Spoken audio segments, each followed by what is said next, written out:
Bonjour Didier Migaud. Bonjour. Bienvenue à la grande interview sur CNews et Europe 1. Vous êtes le garde des Sceaux. Merci d'être notre invité exceptionnel ce matin. Beaucoup de sujets à vous soumettre. Et tout d'abord, c'est l'actualité judiciaire et politique. Après les réquisitions dans le procès des emplois présumés fictifs des assistants parlementaires du RN, procès dans lequel 5 ans d'inéligibilité ont été requis contre Marine Le Pen, assortie, je le précise, d'une exécution provisoire et puis de la prison. Cette dernière a dénoncé hier l'outrance de telles réquisitions et puis une atteinte à la démocratie. Si le juge, M. Migaud, suit de telles réquisitions, ce serait pour elle une exclusion définitive de la vie politique. Est-ce à la justice de trancher ce qui devrait être l'être dans les urnes? Vous savez que le garde des Sceaux n'a pas le droit de s'exprimer sur des affaires individuelles et à partir du moment où un procès est en cours. Donc je suis pratiquement le seul responsable politique à ne pas pouvoir commenter. Et ça tombe bien parce que je ne pose pas la question sur le champ judiciaire mais politique, puisque l'ancien ministre de l'Intérieur, Gérald Darmanin, a affirmé... Vous avez un lien, bien évidemment, puisque ce commentaire politique, il est à partir de réquisition. Donc je ne peux pas commenter. Je vais quand même poser mes questions, monsieur le ministre. L'ancien ministre de l'Intérieur, Gérald Darmanin, a affirmé qu'il serait profondément choquant que Marine Le Pen soit jugée inéligible. La question, là, elle n'est pas judiciaire. Combattre Marine Le Pen, est-ce que ça se fait dans les urnes ou est-ce que ça se fait ailleurs ? Oui, mais vous voyez bien qu'à partir du moment où je dis quelque chose, il y aura un commentaire qui sera fait. Je pense qu'il faut, bien évidemment, combattre les idées sur le plan politique et devant le suffrage universel. Mais une fois de plus, je ne peux pas commenter un acte de justice. Alors, autre question. Quoi qu'on pense de l'opposante Marine Le Pen, elle représente quand même des millions de Français. Vous serez d'accord. Si le tribunal suit les réquisitions, que vont penser ces millions de Français qu'on a cherché à éliminer ou à dissoudre l'opposition? Qu'est-ce que vous dites et qu'est-ce que vous opposez à l'argument d'une justice politisée avec Marine Le Pen? Une fois de plus, je ne peux pas rentrer dans votre raisonnement, je ne peux pas m'immiscer dans un procès qui est en cours. La justice, elle est indépendante et les magistrats sont eux-mêmes indépendants. Et c'est un principe constitutionnel. Donc, le ministre peut définir une politique pénale, mais il n'a pas le droit d'intervenir dans des affaires particulières. Alors, vous ne me répondez pas, et c'est heureux, mais n'arrivant pas à combattre Marine Le Pen, quelle que soit d'ailleurs la personnalité politique, sur le plan démocratique, la justice de manière générale, vous en êtes quand même le garant, peut-elle devenir une arme justement contre la principale opposante et même la prétendante la mieux placée à l'Élysée? La justice, elle juge et les magistrats jugent à partir de la loi qui est votée par le législateur. Ça a été le cas pour ces réquisitions ? Pas les réquisitions, mais les peines. Les peines sont dans la loi. Et le juge utilise les possibilités que lui donne la loi, que lui donne le législateur. Donc, l'exécution provisoire ne vous choque pas. Le juge ne se substitue pas au pouvoir politique, il n'en a pas le pouvoir. Et vous avez une indépendance entre les pouvoirs, vous avez la séparation des pouvoirs, mais le juge n'est pas... C'est une autorité d'ailleurs judiciaire, ça n'est pas un pouvoir au sens des pouvoirs publics traditionnels tels qu'on les conçoit dans notre Constitution, et le juge applique la loi. Mais Marine Le Pen, inéligible, Monsieur Migaud, garde des Sceaux, mais aussi responsable politique... Est-ce que ça, c'est une question politique? Est-ce que vous pouvez me poser 10 fois la même question, je ferai toujours la même réponse. Je ne peux pas.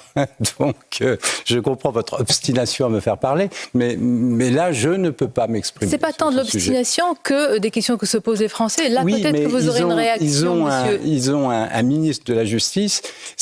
Les principes sont importants.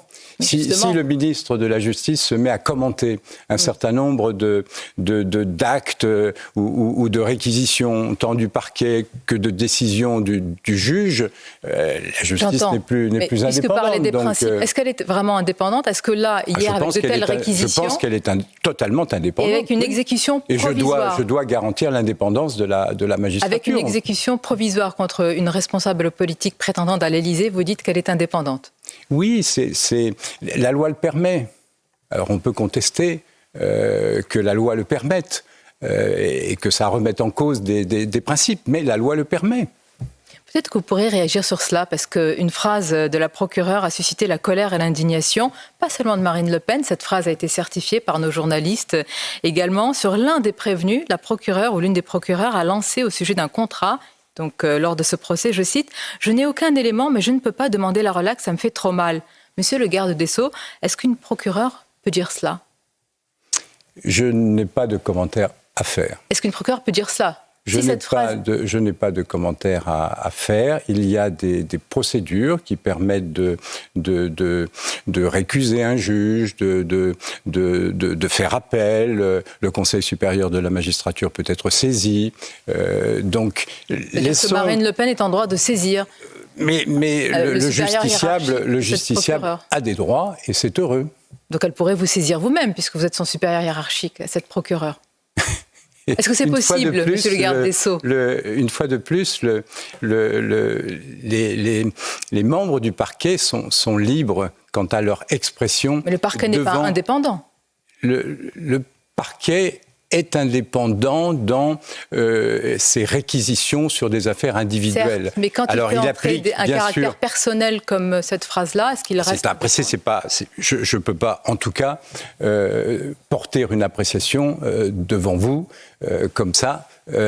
Ça mérite il faut être saisi, ça mérite une instruction, ça mérite des vérifications. Bon, la justice doit conserver et doit respecter un certain nombre de formes. Mais si tel était le cas, vous me confirmez qu'un procureur ne peut pas faire état quand même je n'ai rien dit de du tout, caractère personnel. Je ne veux pas commenter. Mais pourquoi tant de prudence? Parce que si un procureur dit cela, il n'en a pas normalement la possibilité ni le droit. Sonia Mabrouk, la justice ne se fait pas sur un plateau de télévision. Est-ce que la justice politisée parfois se fait au tribunal? Mais la justice n'a pas à être politisée. La justice, une fois de plus, applique le droit. Donc et le droit, ce sont des politiques, c'est le Parlement. Vous réfutez, monsieur le garde des Sceaux, qu'une partie de la justice soit politisée? Mais la justice n'a pas à être politisée. La justice, elle fait son travail. Et elle doit appliquer la loi. Alors expliquez-nous. Et respecter la loi. J'entends bien. Pourquoi alors, un exemple parmi d'autres, le syndicat de la magistrature est-il politisé ou pas quand ce syndicat publie un communiqué affirmant que l'autorité judiciaire n'est pas au service d'une répression sociale? C'était lors des manifestations contre la réforme des retraites. Quand ce syndicat de la magistrature participe activement à la fête de l'UMA pour une table ronde sur les violences policières et le racisme systémique, vous estimez que ce syndicat n'est pas politisé? Il y a une liberté syndicale. Les magistrats, ensuite, dans leur travail, doivent se montrer indépendants de toute opinion politique. Ça relève de la liberté, monsieur le garde des Sceaux, la liberté syndicale, elle existe. D'affirmer qu'il y a un racisme systémique et de s'opposer à la police? Vous n'entendrez jamais de ma part un discours contre la police. Et il y en a qui parfois opposent police et justice. Nous avons un rôle complémentaire. Et en ce qui me concerne, je joue plutôt cette complémentarité. Je rends hommage d'ailleurs au travail des policiers, de la même façon qu'on doit rendre hommage aussi au travail des magistrats qui font leur travail dans des conditions souvent extrêmement difficiles. On aura l'occasion d'y revenir. Mais quand certains sont syndiqués et participent activement il y a des procédures qui permettent de démettre. Et qui permettent de mettre en cause le côté partisan des choses. Vous avez le Conseil supérieur de la magistrature, mais pas seulement. Vous avez des procédures d'appel. Donc voilà, le justiciable peut bien évidemment utiliser l'ensemble de ces procédures. Dans l'actualité, M. Didy-Migaud a appris hier l'arrestation d'un individu camerounais suspecté de plusieurs tentatives d'homicide, dont un acte d'une grande barbarie, d'une grande sauvagerie sur un SDF. Ce suspect est sous OQTF. En réagissant à cette affaire, hier, votre collègue de l'Intérieur, Bruno Retailleau, a déclaré ceci. « On a construit un droit trop protecteur pour ceux qui menacent les Français. » Il a raison. Un droit trop protecteur. Ce droit, il existe. Après, je suis pour une extrême fermeté quand des personnes ne respectent pas les règles de la société et on doit être extrêmement sévère quant à ces comportements. La justice, là aussi, doit raisonner de façon objective. Vous avez une personne qui commet un délit, un crime, eh bien, il doit être poursuivi et puis il doit être condamné. Là, sanctionné. en l'état, c'est le rôle de la justice, c'est à la fois de protéger les citoyens, c'est aussi de les sanctionner quand ils doivent l'être, et puis c'est de réparer aussi, d'accompagner les victimes. Et les faits. Par exemple, ce suspect sous OQTF a pu voyager aux quatre coins de la France et de l'Europe au mépris de nos lois, tout comme le meurtrier présumé de Philippines, libéré par un juge des libertés de la détention, qui estimait, et je cite simplement l'ordonnance, monsieur le garde des Sceaux, datée du 3 septembre, qu'il y avait pourtant pour ce Marocain multirécidiviste le risque de réitération de faits délictueux. Est-ce qu'on peut interroger la responsabilité Attention, vous savez, c'est caricatural. Et une fois de plus, la justice ne se fait pas sur les plateaux. Non, oui, mais vous ne connaissez pas le contexte. Ah non. Vous n'avez pas la totalité du dossier. J'ai lu simplement l'ordonnance datée du 3 septembre. Non, c'est beaucoup trop facile de faire ce type de commentaires. Il y a des règles, il y a des lois. Sont-elles respectées par tous ? Peut-être... Non, mais quand elles ne sont pas respectées, il faut pouvoir agir, bien évidemment. Avec et vous estimez que le juge a agi comme il le fallait ? Mais le juge, il agit dans le cadre de la loi. Alors, est-ce que la loi doit être changée, notamment pour ce qui concerne les conditions d'une libération, lorsque vous êtes au niveau d'une 4e demande de prolongation d'une rétention dans un centre de rétention administrative? Oui, peut-être que la loi peut être modifiée pour permettre au juge des libertés, justement, d'analyser à la fois les faits sur les dernières semaines, mais également à partir de la personnalité même de la personne et ce pourquoi elle a été condamnée. Donc on peut tout à fait... Et on peut demander, monsieur le garde des Sceaux, si nos lois sont adaptées à cette ultra-violence. Est-ce qu'il est possible d'adapter l'état de droit et de changer à la marge l'état du droit. Ou l'état du droit. Donc, il faut faire une distinction entre l'état de droit, avec un certain nombre de principes qui s'appliquent à nous et qui sont protégés par la Constitution, qui sont dans la Constitution, et qui sont protégés par le Conseil constitutionnel, qui sont protégés aussi par des conventions internationales qu'a signé la France, et l'état du droit, et qui peut effectivement être modifié. Donc, est-ce qu'on peut adapter l'état des lois du Parlement, du Conseil d'État, du Conseil constitutionnel et des cours européennes qui, parfois, peuvent aller à l'encontre de notre souveraineté populaire et nationale ? Non, mais ça, c'est votre point de vue. Mais le Parlement, c'est lui qui fait la loi, une fois de plus.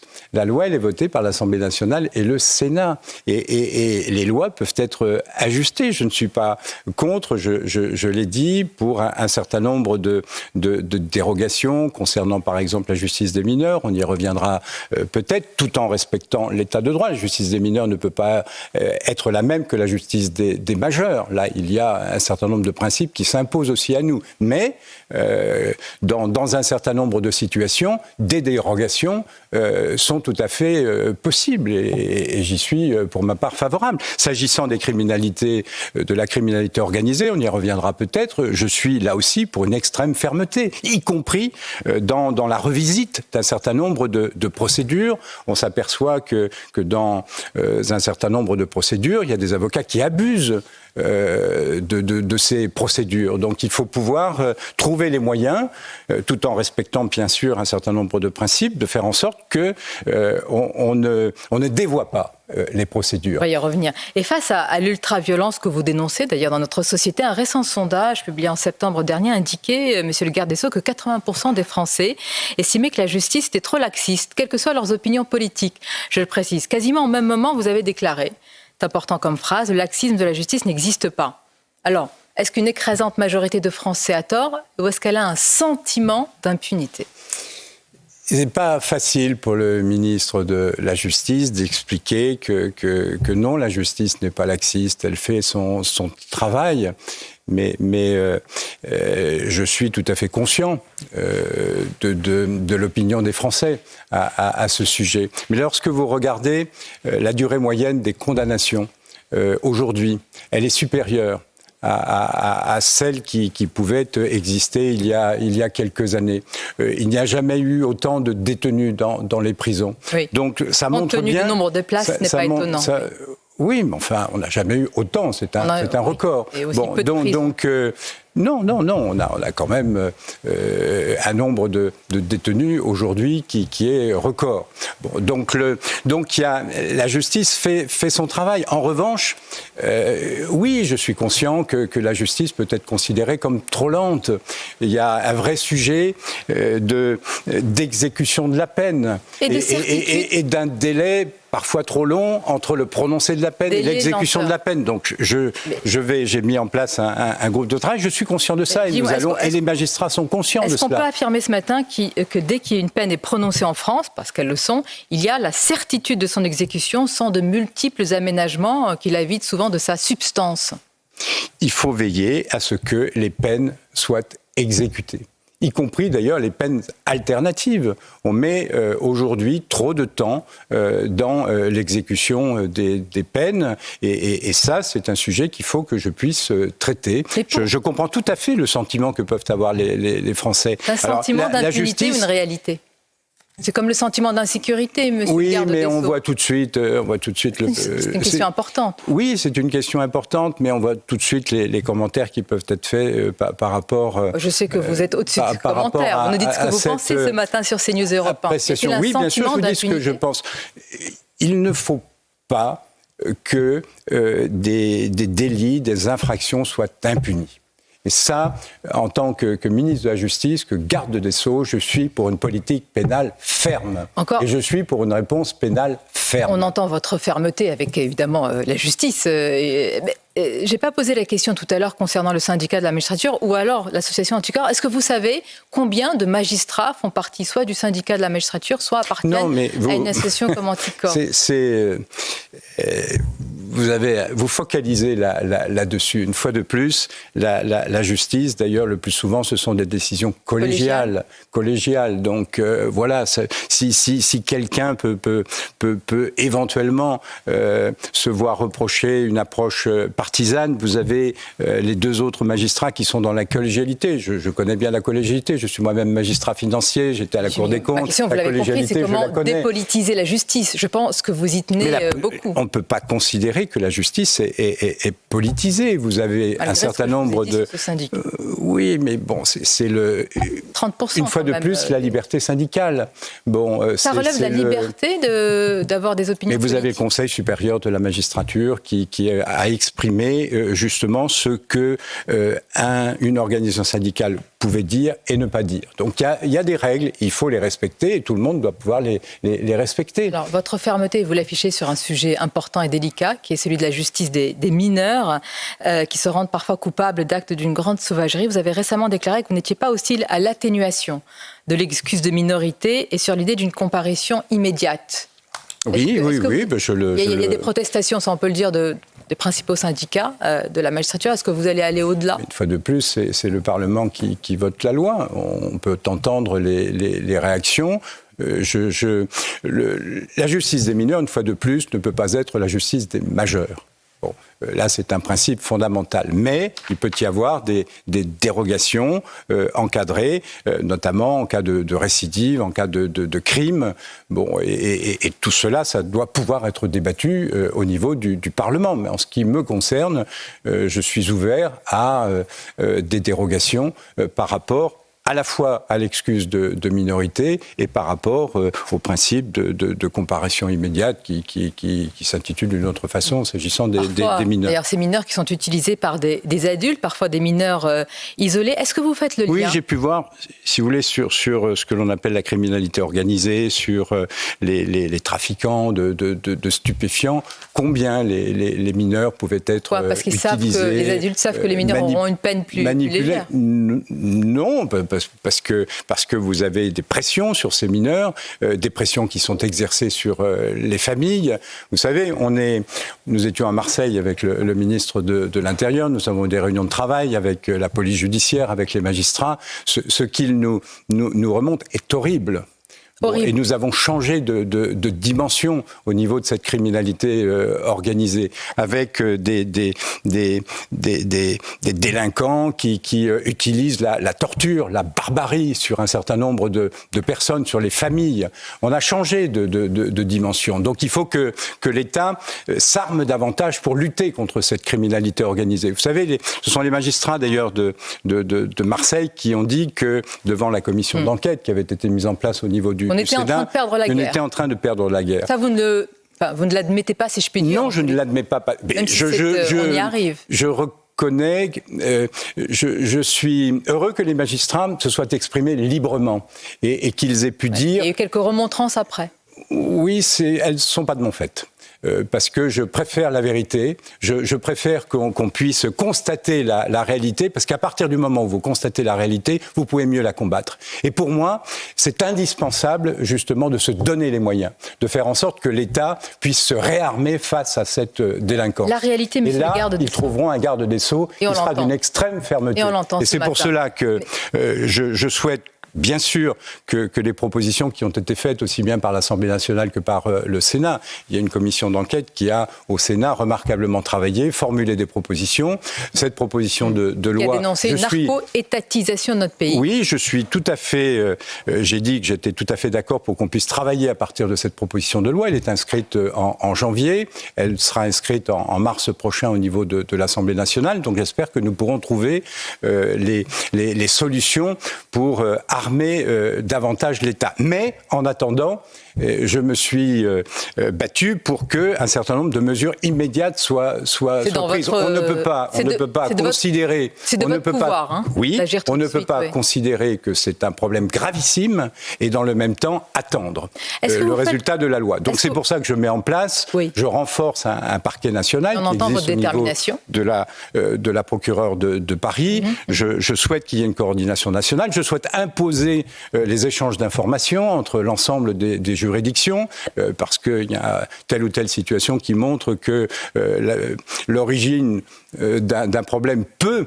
se trouver dans une absence d'échange d'informations. Donc il faut renforcer les moyens d'investigation, il faut renforcer les moyens de juger. Et il faut que ces criminels, lorsqu'ils sont condamnés, puissent être isolés dans des quartiers spécifiques, dans des cellules isolées, pour qu'on puisse brouiller toute possibilité de On entend votre détermination ce matin. Est-ce que vous faites le lien entre ultraviolence et immigration hors de contrôle ? Non, parce que d'ailleurs les faits montrent qu'on ne peut pas toujours le faire. Bon, il y a bien sûr... Est-ce que parfois on peut le faire ? Parfois, on peut le faire, bien évidemment. Oui, vous avez donné un exemple. Bon, mais est-ce que c'est quelque chose qui est systématique ? Non. Bon, mais il faut lutter avec... Quand les mineurs isolés sont utilisés, la question se pose. Avec la même fermeté s'agissant de l'immigration clandestine et irrégulière. Et là, vous aurez aussi un garde des Sceaux qui sera ferme là-dessus. Est-ce que, il nous reste vraiment quelques secondes, est-ce que la victime est au centre de notre justice, de notre système judiciaire ? En tout cas, je n'oublie pas que le garde des Sceaux, que le ministre de la Justice est aussi le ministre des victimes. Donc, nous devons accompagner les victimes. Nous devons faire en sorte de les accompagner plus que nous le faisons. Vous savez, avec Bruno Retailleau, nous avons rencontré les familles des victimes à Marseille. C'était un moment bouleversant. Et nous avons trouvé des personnes d'une dignité remarquable. Mais il faut pouvoir faire davantage en leur direction. Et je le souhaite. Nous allons là aussi prendre un certain nombre d'initiatives et je souhaite que la loi, qui sera, je l'espère, votée par le Parlement, ait aussi des dispositions concernant les victimes. On va conclure, mais je vais revenir à ma première question, monsieur le garde des Sceaux, parce qu'on entend votre détermination. Vous êtes aussi dans un combat politique. C'est tout à fait normal qu'une opposante comme Marine Le Pen, et quel que soit ce qu'on pense de cette opposante, soit inéligible dans notre pays. Je respecte tous les élus du suffrage universel. Vous la respectez aussi ? Je respecte tous les élus du suffrage. Vous respectez son parcours ? Je respecte tous les élus du suffrage. Il puisse s'arrêter dans quelques semaines, ne vous pose aucun problème ? Je respecte tous les élus du suffrage universel. J'ai eu l'occasion d'ailleurs d'inviter tous les députés et sénateurs des commissions des lois, quelle que soit leur sensibilité. J'ai été moi-même député. Je respecte le suffrage universel. Pas plus, pas moins, concernant la prétendante de l'Élysée qui pourrait se voir... Pas plus, pas moins. C'est interdire, votre formule, si je puis dire, d'être candidate à la présidentielle. Reconnaissez, M. Migaud, que ça interroge dans une démocratie. Mais vous me ramenez à votre première question et je vous ai répondu que je ne pouvais pas commenter un acte de justice. Mais vous avez un avis personnel en tant que responsable politique. Mais je n'ai pas à vous en faire part. Mais en tant que responsable politique. Mais une fois de plus, je suis un responsable politique qui a une responsabilité particulière au sein du gouvernement. Je suis le ministre de la Justice. Je dois veiller à l'indépendance et garantir cette indépendance à la fois vis-à-vis des magistrats, vis-à-vis des citoyens aussi, et des responsables politiques aussi. Et vous avez dit ministre des victimes également. Je suis aussi le ministre des victimes. Pour rétablir la confiance. Et on doit avec apporter toute l'attention. Mais je suis, vous savez, c'est une de mes préoccupations. La crise de défiance des citoyens envers les institutions, y compris envers la justice. Et lorsque, dans une démocratie, vous avez une telle défiance vis-à-vis des institutions et de la justice, il y a un problème. Donc il faut pouvoir le traiter. Et mon rôle, et je considère en tout cas que c'est mon rôle, c'est justement de faire en sorte que la confiance des citoyens dans leur justice soit plus forte qu'elle ne peut l'être aujourd'hui. Et j'essaierai de leur démontrer qu'ils peuvent faire confiance dans la justice. Merci Didier Migaud. Merci d'avoir été notre invité ce matin pour la grande interview. Je vous dis à bientôt avec grand plaisir. Merci.